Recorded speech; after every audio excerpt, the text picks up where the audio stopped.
Hello friends, welcome back to our channel toppers target. I hope आप सब अच्छे होंगे और आप सबकी प्रिपरेशन अच्छे से चली रही होगी। So as we all know, for our exam हम इंपॉर्टेंट क्वेश्चंस, पीवाईक्यू ये सब डिस्कस कर रहे थे। उसी सीरीज को कंटिन्यू करते हुए आज की क्लास में हम important chapter that is matter, उसके कोई इंपॉर्टेंट क्वेश्चन और कुछ पीवाई क्वेश्चन हम आज की वीडियो में डिस्कस करने वाले हैं। तो आई होप आप इस वीडियो को एंड तक देखेंगे। तो स्टार्ट करते हैं। स्टार्ट करने से पहले अगर आप चैनल पर नए और अभी तक भी चैनल को सब्सक्राइब नहीं किया है तो चैनल को सब्सक्राइब कर ले और वीडियो को लाइक करना ना भूले। तो स्टार्ट करते हैं।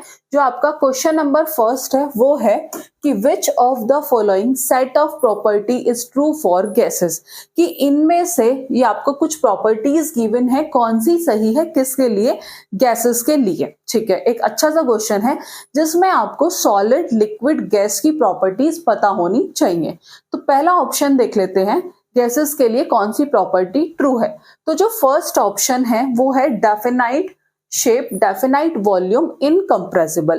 तो एज वी ऑल नो कि जो गैस होता है उसकी कोई डेफिनाइट शेप नहीं होती और कोई डेफिनाइट वॉल्यूम नहीं होता, बट वो कंप्रेसिबल होता है, इनकम्प्रेसिबल नहीं होता। तो फर्स्ट ऑप्शन तो हो गया गलत। बी ऑप्शन देख लेते हैं, नो डेफिनाइट शेप। यस, कोई डेफिनाइट शेप नहीं होती है। नो डेफिनाइट और डेफिनाइट वॉल्यूम, वॉल्यूम भी डेफिनाइट नहीं होता है, कंप्रेसिबल होता है बट वॉल्यूम जो है वो डेफिनाइट नहीं होता है। तो ये भी हो गया गलत। अब हम थर्ड ऑप्शन देख लेते हैं। थर्ड है no definite shape. Yes, it's true. No definite volume, ये भी सही है। हाईली कंप्रेसिबल, यस, जो गैस जो होता है वो कैसा होता है, हाईली कंप्रेसिबल होता है। तो अकॉर्डिंग टू योर क्वेश्चन जो थर्ड प्रॉपर्टी है वो क्या है, सही है। एक बार फोर्थ भी देख लेते हैं option, definite shape, no definite volume, compressible. तो डेफिनाइट शेप भी नहीं होती गैस की, तो डी ऑप्शन भी क्या हो गया, इनकरेक्ट हो गया। तो इसका जो सी ऑप्शन है, सी ऑप्शन क्या है, no definite shape, no definite shape, no definite volume, no definite volume, और जो गैस होती है वो हाईली क्या होती है, कंप्रेसिबल होती है। तो इसके अकॉर्डिंग जो आपका थर्ड ऑप्शन है that is the correct answer. Move करते हैं नेक्स्ट क्वेश्चन पर। क्वेश्चन नंबर सेकंड है, व्हाई डज कैम्फर डिसअपियर। जो कैम्फर है वो डिसअपियर हो जाता है जब हम उसे when left open in a dish, जब हम उसे खुले में रखते हैं, कि डिश में खुला छोड़ने पर जो कपूर है वो गायब क्यों हो जाता है। तो पहला ऑप्शन है क्योंकि वो मेल्ट हो जाता है। बी ऑप्शन है क्योंकि वो इवेपोरेट हो जाता है, क्योंकि वो हवा के साथ डिसॉल्व हो जाता है, और लास्ट ऑप्शन है कि वो सब्लिमाइज हो जाता है। तो एज वी ऑल नो कि जो कैम्फर है does not turn into liquid, तो वो मतलब मेल्ट भी नहीं होता है। बिकॉज इट मेल्ट, नहीं, वो मेल्ट नहीं होता है।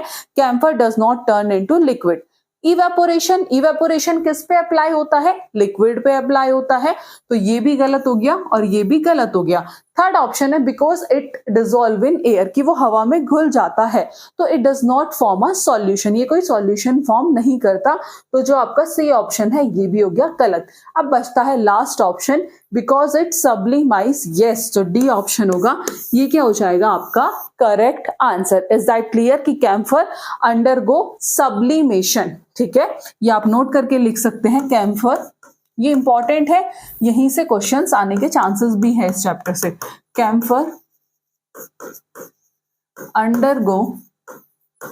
Undergo sublimation. सब्लिमेशन क्या होता है, सॉलिड से सॉलिड को डायरेक्टली किस में कन्वर्ट होना, गैस में, दैट इज सब्लिमेशन। तो जो आपका डी ऑप्शन होगा, because it sublimise, that is the correct answer. ठीक है, ये किसमें, सॉलिड टू गैस। क्लियर है।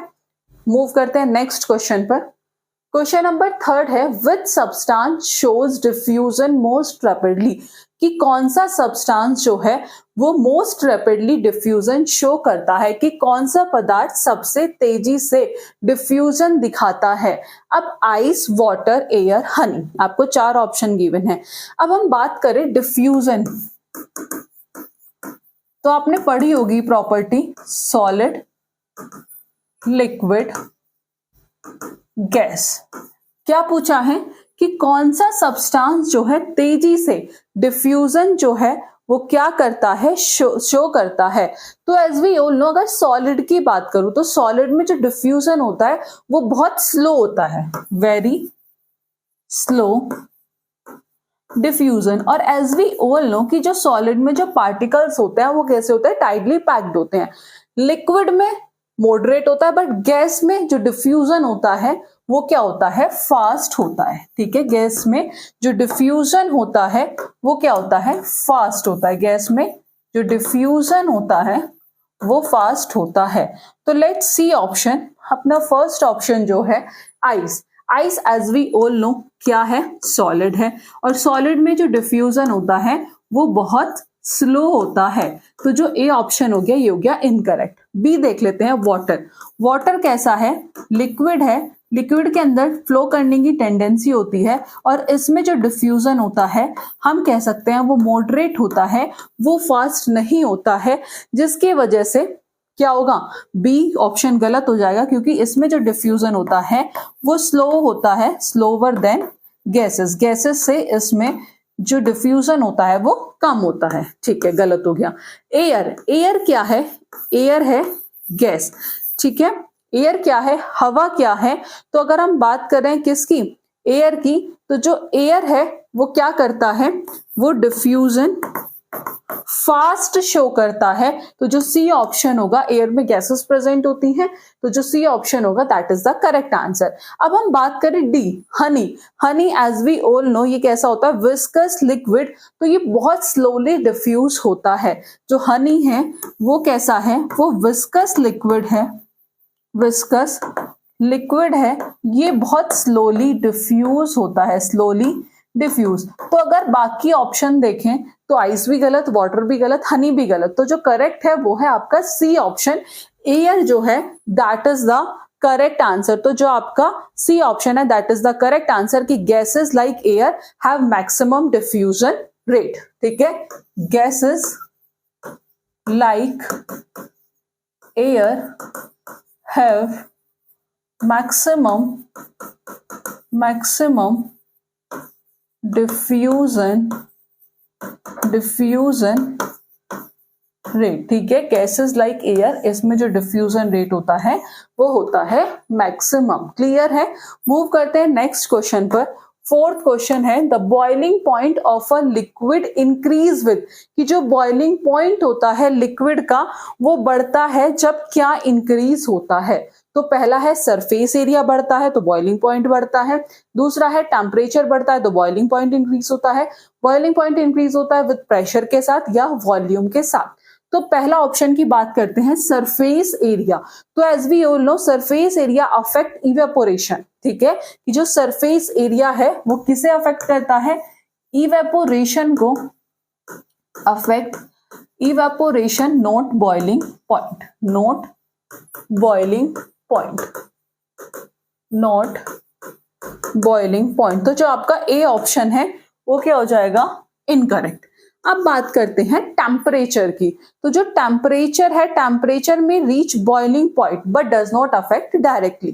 टेम्परेचर में reach boiling point, boiling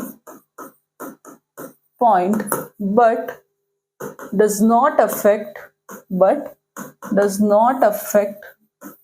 directly, वो डायरेक्टली अफेक्ट नहीं करता है। थर्ड आता है प्रेशर। अगर प्रेशर की बात करें तो higher external pressure increase boiling point. Clear है, higher external pressure, higher external pressure increase boiling point. ठीक है, तो higher external pressure increase boiling point, तो boiling point of a liquid increase with pressure. C option क्या हो जाएगा, correct answer. Clear है, volume change does not affect boiling point, ये भी ध्यान रखना, volume change does not affect boiling point. इसमें जो सी ऑप्शन होगा ये क्या हो जाएगा, सही आंसर। क्लियर है? मूव करते हैं नेक्स्ट क्वेश्चन पर। क्वेश्चन नंबर 5 है, विच स्टेट ऑफ मैटर, कि मैटर की कौन सी स्टेट ऐसी है has a least kinetic energy, जिसकी काइनेटिक एनर्जी कम होती है एट अ गिवन टेम्परेचर। तो एज वी ऑल नो कि matter anything that occupy space and है मास। ठीक है जी। मैटर की 5 स्टेट होती हैं, सॉलिड, लिक्विड, गैस, प्लाज्मा और 5th one is BEC, Bose Einstein condensate. Bose Einstein condensate किसके बाद पूछिए, least kinetic energy at a given temperature. ठीक है जी। तो लीस्ट जो होती है, ठीक है, हम बात कर रहे हैं किसकी, काइनेटिक एनर्जी की। तो सॉलिड, लिक्विड, गैस। तो जो सबसे लीस्ट काइनेटिक एनर्जी किसमें होती है, वो होती है सॉलिड में, लिक्विड में मॉडरेट होती है और गैस में क्या होती है, हाईएस्ट होती है। तो जो हाईएस्ट काइनेटिक एनर्जी अगर पूछ लिया जाता तो ऑप्शन सही हो जाता गैस। लीस्ट पूछा है तो ऑप्शन कौन सा सही होगा, सॉलिड। ठीक है। और एज वी ऑल नो, देखो गैस में जो काइनेटिक एनर्जी है वो कैसी होती है, हाई होती है। क्वेश्चन में पूछा लीस्ट, तो ये तो हो गया गलत। लिक्विड में मॉडरेट होती है तो ये गलत हो गया। लीस्ट पूछिए तो सॉलिड में होती है तो बात सही है। लेकिन plasma, as we all know, जो प्लाज्मा है वो कैसा होता है, वो हाईली एनर्जेटिक है, वो हाईली एनर्जेटिक है। तो इसमें जो करेक्ट आंसर होगा वो होगा सी ऑप्शन। तो C option that is the correct answer. ठीक है। मूव करते हैं नेक्स्ट क्वेश्चन पर। क्वेश्चन नंबर 6 है, विच प्रोसेस एक्सप्लेन, कि कौन सा प्रोसेस एक्सप्लेन करता है हाउ परफ्यूम, कि कैसे परफ्यूम जो है रूम में जो है स्प्रेड हो जाता है, मेल्टिंग, डिफ्यूजन, कंडेंसेशन या फिर सब्लिमेशन। तो अगर पहले ऑप्शन की बात करूं, मेल्टिंग क्या होता है, is solid to liquid. Melting is solid का किस में चेंज होना, लिक्विड में, तो दैट इज मेल्टिंग। उसके बाद आता है diffusion. Diffusion allow gas particle to spread. Diffusion क्या करता है, डिफ्यूजन की वजह से जो गैस पार्टिकल है, डिफ्यूजन अलाउ गैस पार्टिकल्स वो क्या हो जाते हैं, फैल जाते हैं, गैस पार्टिकल्स टू स्प्रेड। अब आता है कंडेंसेशन। कंडेंसेशन क्या होता है, that is gas to liquid. यहां से आपके कॉन्सेप्ट भी इजीली क्लियर हो जाएंगे, गैस टू लिक्विड। तो वीडियो को प्लीज पूरा देखिएगा।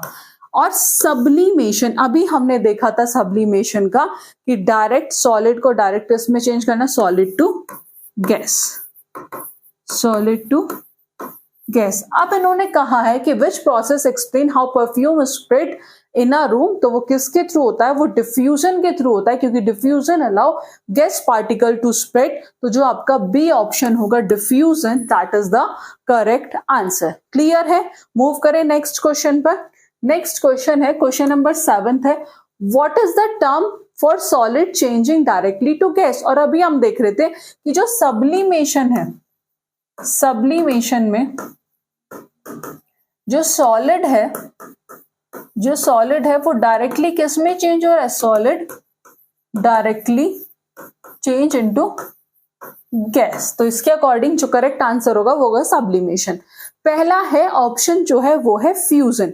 फ्यूजन क्या होता है, solid to liquid, solid to liquid, ये हो गया गलत।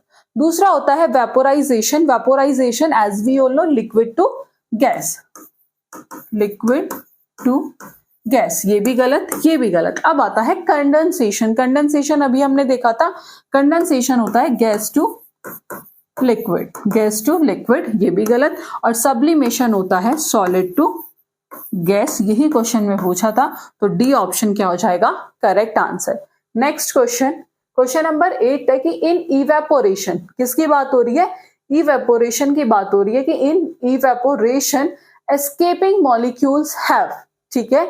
तो लो काइनेटिक एनर्जी, जो एस्केपिंग मॉलिक्यूल्स होते हैं उनकी काइनेटिक एनर्जी लो होती है, बॉन्ड स्ट्रॉन्ग होता है, या फिर काइनेटिक एनर्जी हाई होती है, या फिर कोई एनर्जी नहीं होती। किसका पूछा है, एस्केपिंग मॉलिक्यूल्स का पूछा है। तो low energy particles can not escape, ठीक है। ये आपको पता होगा कि जिन पार्टिकल्स की एनर्जी जो होती है लो होती है तो वो डज नॉट एस्केप, तो जो पहला ऑप्शन है वो हो गया गलत। अब बात करें दूसरा ऑप्शन स्ट्रॉन्ग बॉन्ड, तो एज वी ऑल नो कि एस्केपिंग मॉलिक्यूल्स कैसे होते हैं, are weakly bonded. Strong bond नहीं होता, कैसे होते हैं, वीकली बॉन्डेड। अब आता है थर्ड, हाई काइनेटिक एनर्जी। तो एज वी ऑल नो कि ओनली जो हाई काइनेटिक एनर्जी वाले जो मॉलिक्यूल्स होते हैं वो ही एस्केप होते हैं, लो वाले नहीं होते। तो सी ऑप्शन, यहीं से आपको आइडिया लग गया होगा कि जो सी ऑप्शन है वो क्या हो गया, करेक्ट आंसर। मूव करते हैं नेक्स्ट क्वेश्चन पर। क्वेश्चन नंबर 9 है, energy required to convert 1 kg solid to liquid at melting point is. उसे हम क्या कहते हैं, जो एनर्जी रिक्वायर्ड होती है to convert 1 kg solid to liquid at melting point, उसे लेटेंट हीट ऑफ फ्यूजन कहते हैं, उसे स्पेसिफिक हीट कहते हैं, उसे लेटेंट हीट ऑफ वेपोराइजेशन कहते हैं, या फिर उसे थर्मल कंडक्टिविटी कहते हैं। तो latent heat of fusion, energy to melt solid, energy to melt solid. After that, specific heat energy to raise temperature, not change state, energy to change temperature, ठीक है। Third one is latent heat of vaporisation, तो latent heat of vaporisation apply to liquid, apply to liquid. और last option आता है thermal conductivity, तो heat transfer ability, heat transfer ability. अब मैंने आपको चारों ऑप्शन एक्सप्लेन कर दिए और क्वेश्चन में था energy required to convert 1 kg solid to liquid at melting point, तो that is latent heat of fusion. Energy to melt solid, तो जो ए ऑप्शन होगा latent heat of fusion, that is the correct answer, energy to melt solid. तो first option क्या हो गया, सही answer, बाकी क्या हो गए गलत। मूव करते हैं नेक्स्ट क्वेश्चन पर। क्वेश्चन नंबर 10 है, बॉइलिंग अकर व्हेन, कब होता है, सरफेस हीट होता है तब, वेपर प्रेशर जब एटमॉस्फेरिक प्रेशर के इक्वल होता है, जब इंटरनल एनर्जी बिकम जीरो, या फिर सरफेस टेंशन जो है बढ़ता है। तो as we all know only surface heating, only जो सरफेस हीट है वो क्या कॉज करती है, only surface heating cause evaporation, ठीक है। ओनली सरफेस हीटिंग कॉज क्या कॉज करती है, इवेपोरेशन, नॉट बॉइलिंग। तो ये हो गया गलत। दूसरा है जो वेपर प्रेशर है वो किसके इक्वल होता है, वो होता है एटमॉस्फेरिक प्रेशर के। तो बात तो सही है कि बॉइलिंग कब होती है, जब वेपर प्रेशर किसके इक्वल होता है, एटमॉस्फेरिक प्रेशर के, ठीक है। सी ऑप्शन देख लेते हैं, इंटरनल एनर्जी बिकम जीरो, जब इंटरनल एनर्जी क्या हो, जीरो हो। तो इंटरनल एनर्जी कभी भी जीरो नहीं होती है। डी ऑप्शन, जब सरफेस टेंशन जो है इंक्रीज हो रहा हो, तो सरफेस टेंशन जो है वो कैसा है, बॉइलिंग से अनरिलेटेड है, इसका कोई रिलेशन नहीं है। तो इट मींस जो बी ऑप्शन है कि बॉइलिंग कब होगा, अकर व्हेन, जब वेपर प्रेशर किसके इक्वल हो, एटमॉस्फेरिक प्रेशर के। तो जो बी ऑप्शन होगा ये क्या होगा, करेक्ट आंसर। नेक्स्ट क्वेश्चन है, क्वेश्चन नंबर 11 है, matter with negligible compressibility and fix shape, ठीक है। ऐसा कौन सी स्टेट है मैटर की जिसमें कंप्रेसिबिलिटी नेग्लिजिबल होती है और उसकी जो शेप होती है वो कैसी होती है, वो फिक्स होती है। ऑप्शन जो गिवन है आपको वो है सॉलिड, लिक्विड, गैस और प्लाज्मा। तो एज वी ऑल नो कि जो सॉलिड है उसमें जो कंप्रेसिबिलिटी होती है वो ना के बराबर होती है, क्योंकि सॉलिड में जो पार्टिकल्स होते हैं वो एक दूसरे से टाइटली पैक्ड होते हैं। क्लियर है इतनी बात। तो जो कंप्रेसिबिलिटी होगी वो क्या होगी, नेग्लिजिबल होगी, बट इसकी जो शेप होती है वो डेफिनाइट शेप होती है, यानी कि जो शेप होती है वो फिक्स्ड होती है सॉलिड के अंदर। वही लिक्विड की बात करें तो लिक्विड में कैसा होता है, मॉडरेट होता है। अब जो सॉलिड है वो इनकंप्रेसिबल और शेप फिक्स है, किसके वजह से, क्योंकि इसके अंदर क्या होती है, स्ट्रॉन्ग इंटरमॉलिक्यूलर फोर्स के वजह से। किसके वजह से, due to strong intermolecular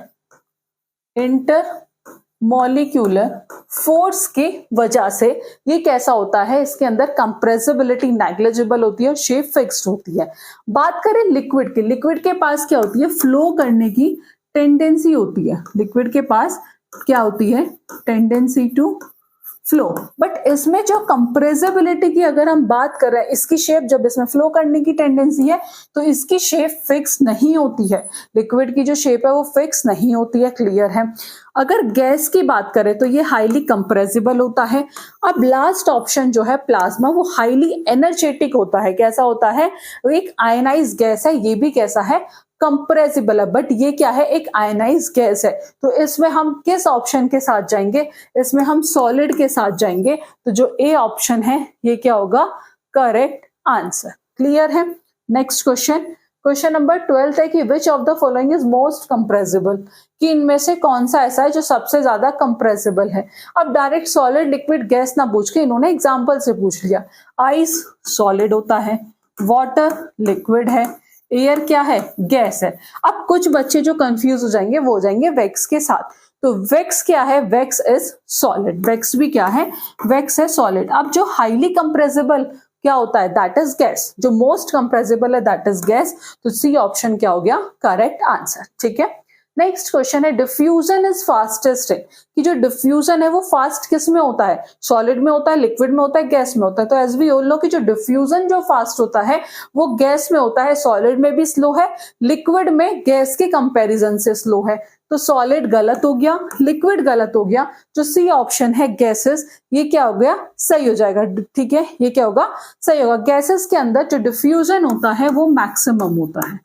gases में जो डिफ्यूजन होता है मैक्सिमम डिफ्यूजन जो आपको देखने को मिलता है वो आपको गैसेस में देखने को मिलता है। किसके वजह से? क्योंकि इनकी जो काइनेटिक एनर्जी होती है वो हाई होती है, जिसकी वजह से जो गैसेस में डिफ्यूजन होता है वो मैक्सिमम होता है। तो इनकी जो काइनेटिक एनर्जी होती है वो क्या होती है? हाई होने की वजह से जो गैसेस में डिफ्यूजन जो होता है वो मैक्सिमम होता है। तो आपका सी ऑप्शन क्या हो गया? Correct answer. मूव करते हैं नेक्स्ट क्वेश्चन पर। 14 है why does dry ice disappear, कि जो ड्राई आइस है वो गायब क्यों हो जाती है? डिसअपीयर हो जाती है। वो इवेपोरेशन की वजह से, मेल्टिंग की वजह से, सब्लिमेशन की वजह से, या फिर बॉइलिंग के वजह से। तो इवेपोरेशन किसके लिए यूज करते हैं? हम इवेपोरेशन यूज करते हैं फॉर लिक्विड। ठीक है जी। इवेपोरेशन हम किसके लिए यूज करते हैं? Is for liquid. Dry ice does not become liquid. ये आपको पता ही होगा कि जो ड्राई आइस है is does not become liquid. इतनी बात क्लियर हो गई। तो इवेपोरेशन किसके लिए हो रहा है? For liquid. और dry ice does not become liquid under normal condition. Sublimation as we all know कि solid to gas directly, solid to gas directly. और लास्ट ऑप्शन आता है D, boiling. Boiling is liquid to gas, liquid to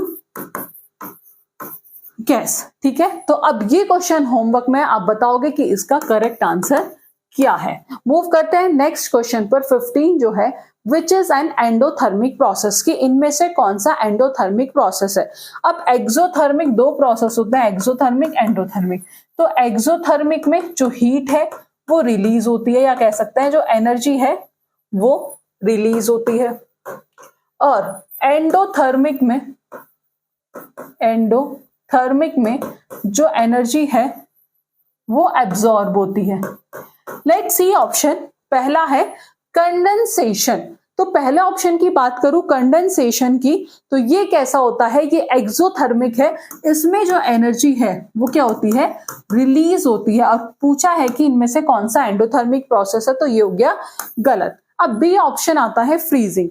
freezing किससे release? Freezing क्या release करता है? Latent heat. Freezing release latent heat. Freezing release latent heat. ठीक है। अब जो बॉइलिंग पॉइंट है, बॉइलिंग क्या करता है? ये एनर्जी को एब्जॉर्ब करता है, एब्जॉर्ब एनर्जी, और बोन को क्या करता है?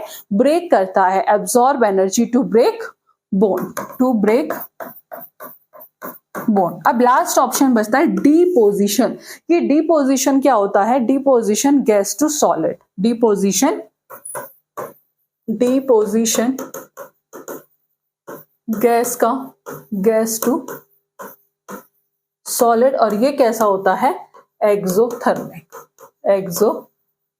तो इसके अकॉर्डिंग जो आपका सी ऑप्शन है that is the correct answer. जो सी ऑप्शन होगा ये क्या हो जाएगा correct answer. Deposition gas to solid, तो ये भी एक्सोथर्मिक है। बाकी के ऑप्शन गलत हो गए, सी ऑप्शन सही आंसर है। नेक्स्ट क्वेश्चन 16 है, heat absorb without temperature change is called, उसे क्या कहते हैं? लेटेंट हीट कहते हैं, स्पेसिफिक हीट कहते हैं, थर्मल एक्सपेंशन कहते हैं, या फिर थर्मल कैपेसिटी कहते हैं। तो जो लेटेंट हीट है वो उसमें स्टेट चेंज होती है, टेम्परेचर नहीं होता। इसमें जो है चेंज स्टेट नोट टेम्परेचर, ठीक है जी। स्पेसिफिक हीट, जो स्पेसिफिक हीट है ये टेम्परेचर को बढ़ाती है बट इसमें स्टेट चेंज नहीं होती। Raise temperature not state. C आता है thermal expansion. Thermal expansion, expansion किससे रिलेट करता है? वॉल्यूम से। किससे रिलेट करता है? रिलेट वॉल्यूम, ठीक है। Expansion relate volume, not heat absorption, तो ये हो गया गलत। थर्मल कैपेसिटी, तो ये overall energy not at constant temperature. तो इन्होंने पूछा heat absorb without temperature change, तो टेम्परेचर किस में चेंज नहीं हो रहा? लेटेंट हीट में। तो जो ए ऑप्शन है that is the correct answer. Clear है? मूव करते हैं नेक्स्ट क्वेश्चन पर। प्लाज्मा स्टेट इज कॉमन इन, कि जो प्लाज्मा स्टेट है वो किस में पाई जाती है? तो हमने मैटर की 5 स्टेट देखी थी, solid, liquid, gas, plasma, Bose, Einstein, condensate. जो प्लाज्मा है वो मैटर की 4th स्टेट है, पहली बात, ठीक है। ये हाईली एनर्जेटिक होता है, ये भी इंपॉर्टेंट है, ठीक है। ये हाईली कैसा होता है? एनर्जेटिक होता है। प्लाज्मा कहाँ पाया जाता है? सन्स और स्टार में, सन एंड स्टार। तो plasma is common in sun and star. तो पहला है सन, बात तो सही है। अर्थ गलत हो गया, आइस गलत, वाटर गलत। तो जो ए ऑप्शन है that is the correct answer. यहाँ आपको स्टार भी मिल सकता था, दोनों भी मिल सकते थे, तो ये आपको पता होना चाहिए। मूव करते हैं नेक्स्ट क्वेश्चन पर। क्वेश्चन नंबर 18 है, which is a physical change, कि इनमें से कौन सा फिजिकल चेंज है? तो सबसे पहले फिजिकल चेंज और केमिकल चेंज होता क्या है? तो एज वी ऑल नो कि केमिकल चेंज क्या होता है? जिसमें कोई नया सब्सटेंस फॉर्म हो रहा है, न्यू सब्सटेंस फॉर्म। क्लियर है? बात करें फिजिकल चेंज की, फिजिकल चेंज, तो फिजिकल चेंज में कोई नया सब्सटेंस नहीं फॉर्म होता, no new substance are form. इसमें कोई नया सब्सटेंस फॉर्म नहीं होता। यही सिंपल है फिजिकल चेंज और केमिकल चेंज। अब पहला है बर्निंग ऑफ वुड। तो जो बर्निंग ऑफ वुड है वो कैसा है? वो केमिकल चेंज है, क्योंकि इसमें एक नया सब्सटेंस बन रहा है, तो ये हो गया गलत। रस्टिंग ऑफ आयरन एक केमिकल रिएक्शन है, केमिकल रिएक्शन है, और कह सकते हैं क्या है? केमिकल चेंज है, इसमें नया सब्सटेंस बनता है, केमिकल चेंज है, और किसके थ्रू? ऑक्सीडेशन। इसमें क्या होता है? ऑक्सीडेशन होता है, तो ये भी हो गया गलत। थर्ड ऑप्शन है बॉइलिंग ऑफ वाटर। तो बॉइलिंग ऑफ वाटर में इसमें स्टेट तो चेंज होती है, स्टेट चेंज होती है, बट कोई नया सब्सटेंस नहीं बनता, तो यही कैसा हुआ? फिजिकल चेंज, ठीक है। तो जो सी ऑप्शन है यही क्या हो जाएगा?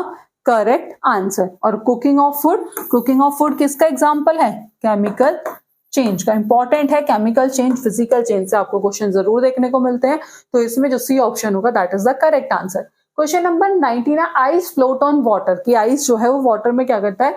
बर्फ पानी पर तैरती है, क्योंकि पहला है वो ठंडी होती है, सॉलिड है, उसकी डेंसिटी कम होती है, या फिर हैवियर होती है।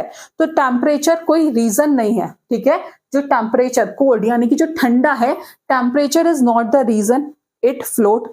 बात करें being solid does not cause to float, तो ये भी गलत, ये भी गलत। अब बात करें लोअर डेंसिटी की, तो आइस जो होता है वो कैसा होता है? लेस डेंस होता है, जिसके वजह से वो क्या करता है? वाटर में फ्लोट करता है। तो जो सी ऑप्शन होगा that is the correct answer की लोअर डेंसिटी, ठीक है। Ice is less dense then liquid water, ठीक है। ये कैसा होता है? लाइटर होता है, तो इट मींस इसकी डेंसिटी कम है। सी ऑप्शन क्या हो गया? सही आंसर। 20 क्वेश्चन है, इंटर कन्वर्जन ऑफ स्टेट, की स्टेट का जो इंटर कन्वर्जन होता है वो किस वजह से होता है? डेंसिटी की वजह से होता है, टेम्परेचर प्रेशर की वजह से होता है, वॉल्यूम की वजह से होता है, या मास की वजह से होता है? तो जो इंटर कन्वर्जन होता है ऑफ स्टेट का वो किसकी वजह से होता है? वो टेम्परेचर और प्रेशर की वजह से होता है, ना तो वो डेंसिटी की वजह से होता है, ना वॉल्यूम की वजह से, ना ही मास की वजह से। तो डेंसिटी गलत, जो टेम्परेचर और प्रेशर है that is the correct answer.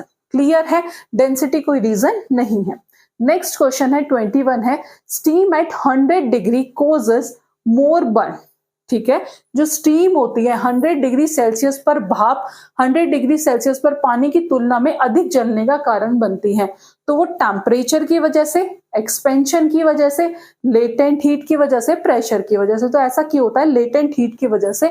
C option सही आंसर है। एक बार इसकी एक्सप्लेनेशन जरूर देखेंगे। तो सबसे पहला है steam eight 100 degree Celsius not only the heat due to temperature but also the latent heat of vaporization, जैसा मैंने आपको बताया। तो जब स्टीम कंडेंस होती है back into water on your skin, ये क्या करता है? लार्ज अमाउंट में लेटेंट हीट रिलीज करता है इनटू द स्किन टिश्यू, और external heat energy is what cause more serious burn than water at the same temperature.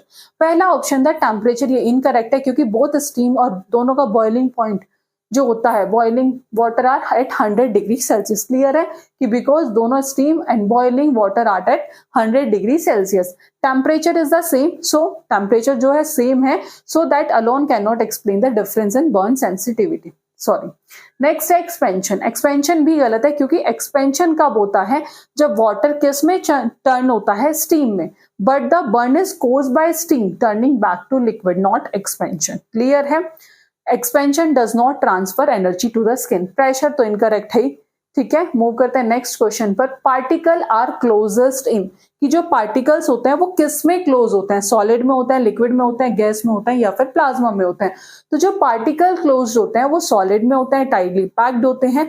Liquid में फिर भी पार्टिकल्स दूर होता है, और गैस में तो जो पार्टिकल्स होते हैं वो बहुत ज्यादा दूर दूर होते हैं। तो जो ए ऑप्शन है that is the correct answer. 23 है कि which factor does not affect the rate of evaporation, कि कौन सा फैक्टर ऐसा है जो इवेपोरेशन के रेट को अफेक्ट नहीं करता?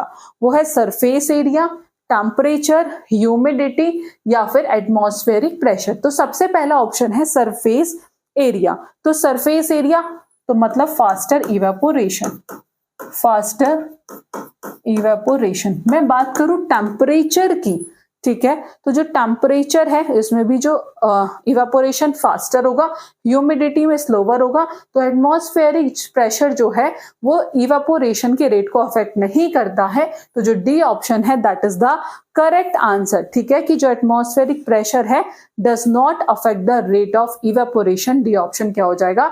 सही आंसर। अगला क्वेश्चन है सब्लिमेशन इज सीन इन, कि सब्लिमेशन किस में देखा जाता है?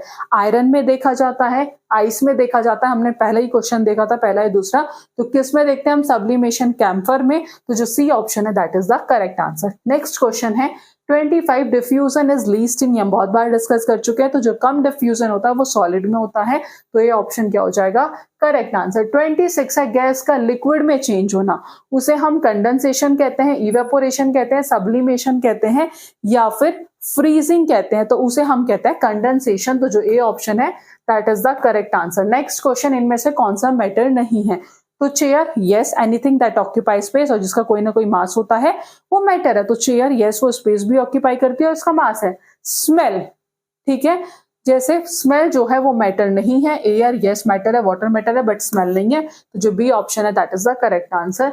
28 क्वेश्चन है particle slide over each other in, किस में? सॉलिड में, लिक्विड में, गैस में या फिर प्लाज्मा में? तो वो किस में करते हैं? Solid. Slide over each other, कि कण एक दूसरे के ऊपर स्लाइड करते हैं। तो ये इजी क्वेश्चन है, ये आपका होमवर्क में है।